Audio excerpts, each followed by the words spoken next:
Okay. Good afternoon, everybody. Y'all tired of him yet? Jimmy, go.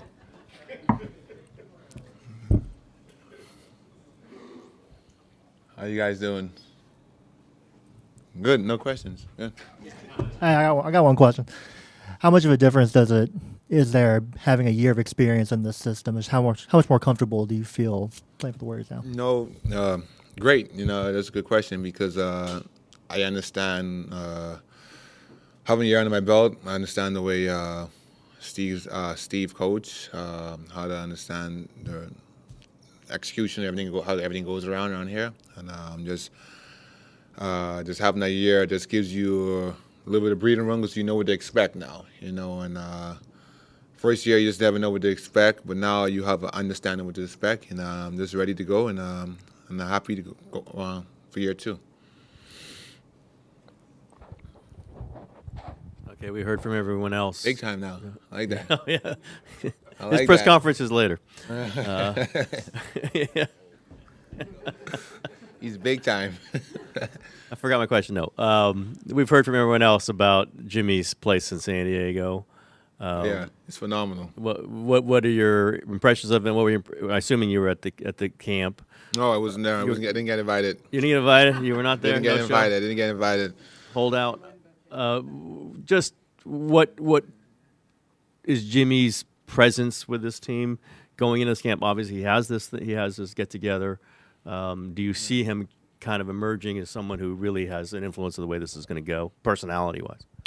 First of all, what Jimmy did this past week was phenomenal. I think that is, first of all, inviting people to your house is always iffy, but for shows that he's so welcoming, and him and his people around, and they were all welcoming, and just him hosting the team to his house, beautiful place. The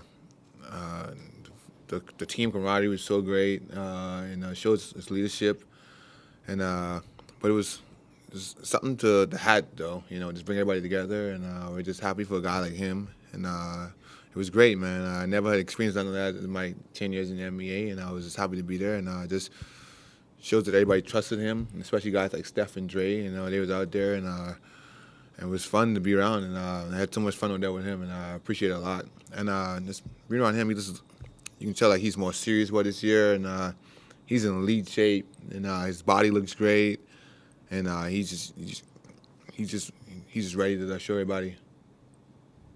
Along those same lines, how much did it mean for you to have teammates like Jimmy visit you in the Bahamas and spend some time with you there? Jimmy didn't visit me in the Bahamas.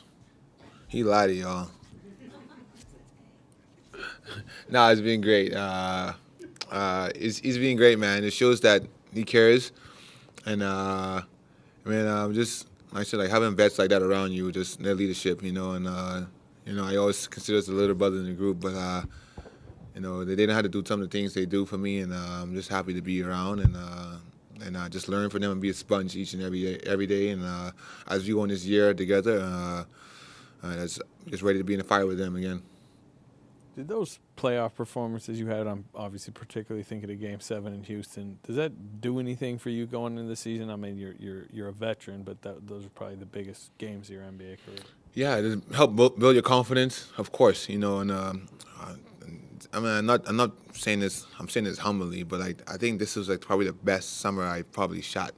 Working out, you think oh, you have a bad day shooting the ball, and I can't remember I had one bad day really shooting the ball because I felt so confident, couldn't wait to get back to that moment, and because how focused and driven I was, just to taste the playoff again. Because I know that if we had everybody healthy, we never know what the outcome would be, but you would like a chance with 30 there, Jimmy said that the emo Jimmy is your favorite. Why is that? And two, who would you say is the funniest person on the team after you? After me? No, I just wish he. The reason why he's my favorite because I just wish he really just stay like that and wear that same hairstyle to the games and play in it. Just show the real him. And he really got a whole culture out there. So I hope he just. But he has a whole what's it called? Like a whole little statue in him in his house with like a little emo. Yeah, it looks. I forgot to take a picture of it. You know, it was too.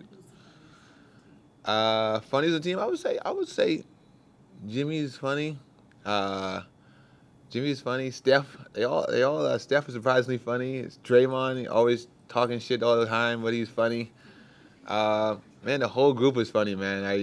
It's always like great laughters with our group, you know, especially that table we still in the playing. That's what I missed the most time, sitting at the table with those guys, and we just having great camaraderie, just laughing and having a great time. But they all are funny, though. Hey, buddy. How has your relationship with Steph kind of evolved since you first got here, and what have you learned from him? A lot of wisdom, man. He's true professional, the way he carries himself on and off the court, you know, and he's those guys that you can, like you said, when he speaks and the way how he carries himself, you just watch and look at him, you know. You got to be a sponge because he does everything correctly. Like, you know, he's probably one of the best guys I've probably been around. You know, not talking about basketball guys, but really just like in life in general, he's one of those guys. He just never double with him, and I'm just learning and trying to be a sponge. And every time I'm going through something or thinking of something, I always go to him or Dre or Jimmy to talk about it. And some reason they always have the correct answer, and I was like, so it's been great. What's up, buddy? Sam Gordon, San Francisco Chronicle. Good to see you again. Plan to play all 82 again this year? Yes, sir. And that's why we play basketball, to play all 82 again. I prepare myself in the summertime and in the season. My motto is you can always play hurt, you just can't play injured, you know. And I pray to God I don't get injured, but if I'm banged up a little bit, I can pull through. You know, I just love playing basketball. If I was not playing basketball in the NBA, I would try find every day to go there and play basketball with some friends or whatever. Buddy, now that you've been around Steph for a full year, how would you describe his conditioning regimen? I see the other day he was running up some hills, right? Insane, but you can shows like why he's one of the best in the world. He takes care of his body, and stuff like that really motivates you to even go harder as a player. Because you see a guy like Steph doing stuff like that, and he doesn't really have to do it because he has accomplished so much in his life. And for this game, you know, and he's not slowing down, he's not stopping, and that shows his character and his drive towards the game of basketball, and he takes the game very seriously. And play against today, and I was like, damn, he still moves elite, you know, and he's in great shape, man, and that's hats off to him and his training staff that he has around him because they do a hell of a job keeping him ready. How would you compare your conditioning to Steph's conditioning? You know what? I'm a little crazy too. You know. We're in a similar regime, I would say. I run the beach. I'm on the track about once or twice a week, running sprints and trying to like keep my body in condition. But it's up there for sure.